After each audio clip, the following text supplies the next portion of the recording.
Bienvenue. Abonnez-vous à la chaîne, partagez, likez. Classe citoyenne, le droit de participer.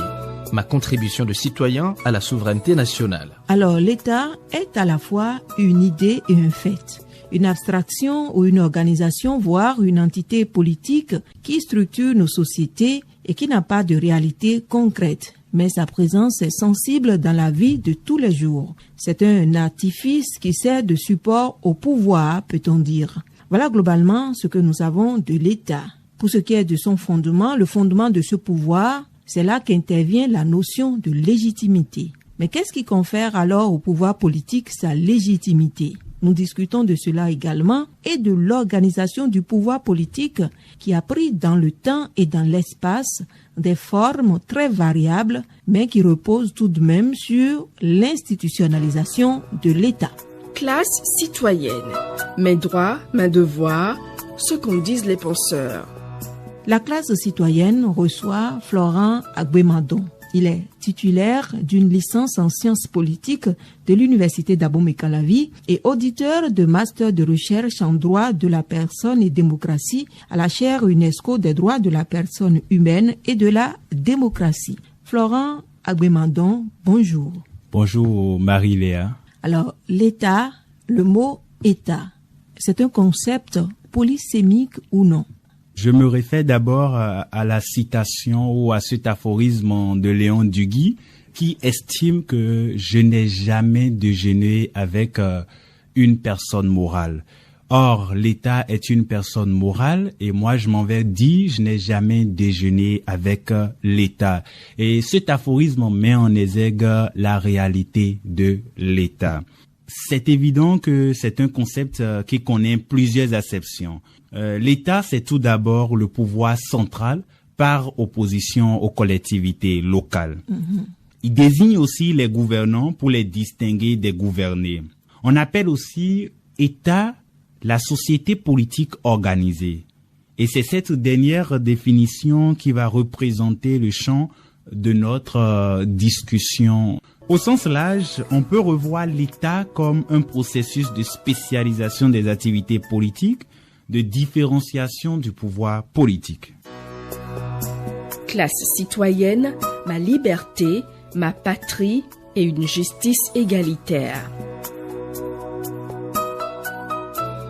Et si on associait tout ceci avec une balade musicale? Classe citoyenne, l'éveil du moi, citoyen. Alors, la politique ou le pouvoir politique, on le sait, est exercé à temps plein par des institutions politiques qui se sont différenciées des autres pouvoirs par leur régime particulier. Exactement. Il faut ajouter que les activités politiques sont régies par des règles spécifiques dans le cadre des structures spécifiques dont l'État est l'incarnation la plus aboutie. Et d'ailleurs, ces règles politiques sont définies par un pouvoir politique spécifique et non par un pouvoir religieux, militaire ou économique. D'ailleurs, dans certains États, on dit que l'État est laïque. L'État n'a pas de religion, l'État est neutre. Mais toutes les sociétés humaines ne sont pas désignées comme État. Et pourquoi donc alors? Il y a des éléments spécifiques par rapport à l'État.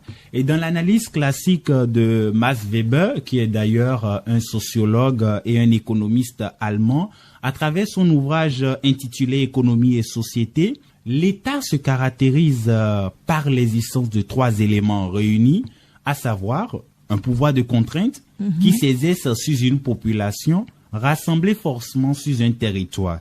Et au fondement même de cette structure étatique, il y a le principe de souveraineté. Classe citoyenne, l'éveil du moi, citoyen.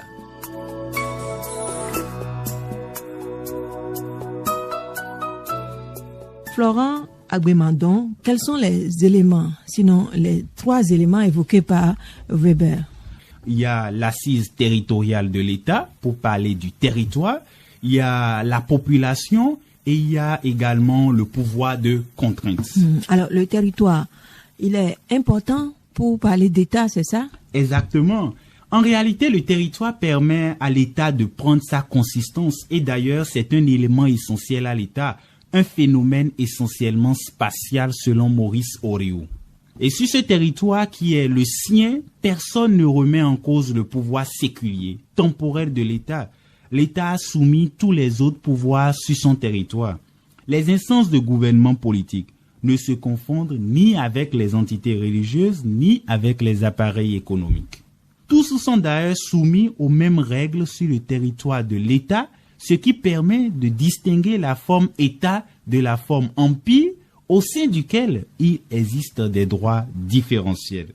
L'idée d'une autorité politique centralisée n'est pas le propre de l'État. En réalité, la singularité même de l'État moderne réside dans une volonté d'harmonisation juridique et administrative sur le territoire et sous son contrôle.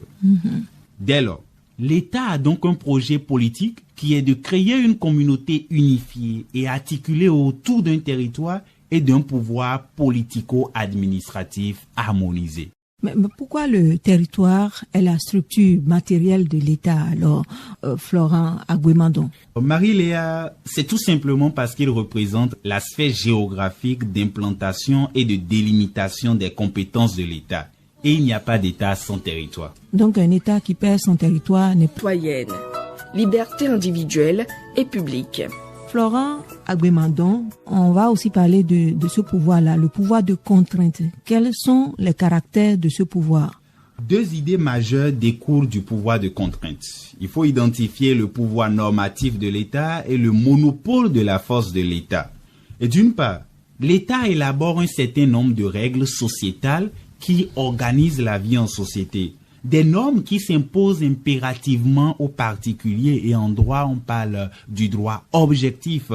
Aux citoyens, ces droits s'y imposent. Et ces règles s'aperçoivent ainsi comme des contraintes pour tous. D'autre part, dans sa conférence « La politique comme vocation » en 1918, le sociologue allemand Max Weber il définit l'État comme une communauté humaine qui revendique avec succès le monopole de l'usage légitime de la force physique sur un territoire donné. En outre, la violence est un moyen spécifique de l'État.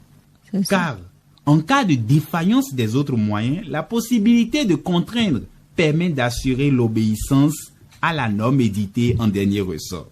La violence ne doit pas être assimilée à des coups et blessures, mais à la domination par la contrainte. Et si je résume, la capacité d'user de la force pour défendre la communauté repose donc exclusivement dans les mains d'une seule entité qu'est l'État. C'est vrai. Et d'ailleurs, on peut partir de là pour dire que le monopole de la contrainte, de la force, apparaît comme l'élément prépondérant de la définition de l'État. Et tout État qui laisse émerger des pouvoirs de contrainte privée et qui lui échappe abdique à son essence. L'identité citoyenne, des droits, des responsabilités. Classe citoyenne, ces concepts qui organisent notre vie collective. Florent Agouemandon, pour rester avec Weber, quels sont les éléments spécifiques de l'État d'après cet auteur? D'après Weber, il y a 3 points qui permettent d'identifier de façon spécifique l'État. En premier lieu, il faut retenir que l'État est une entreprise politique à caractère institutionnel. En un second point, il faut retenir que l'État est celui des groupements qui revendiquent avec succès, dans l'application des règlements, le monopole de la contrainte physique légitime. Et je m'en vais dire que l'État a donc la compétence exclusive, alors que les autres groupements n'ont qu'une compétence déléguée qui dépend de ce que décidera l'État. Le droit à la violence des autres gouvernements est encadré par l'État. La violence de l'État, ce serait le dernier point, elle est singulière puisqu'elle est légitime. Elle va d'abord s'appuyer sur le processus de domination, les gouvernants ayant le consentement des dominés. Les individus et les groupes renoncent à faire valoir directement leurs intérêts par la force. Ils ont recours à l'arbitrage de l'État. Mais toutefois, on voit des cas où le monopole de la violence de l'État peut faire l'objet de contestations, Florent Agouemandon. Oui, Marie-Léa. Et lorsqu'un État s'affaiblit, cela se traduit d'abord par le fait que les individus et les groupes sociaux décident de régler directement leurs conflits, souvent par le biais de la violence, en contestant le monopole de la violence de l'État. classe citoyenne, l'éveil du moi citoyen.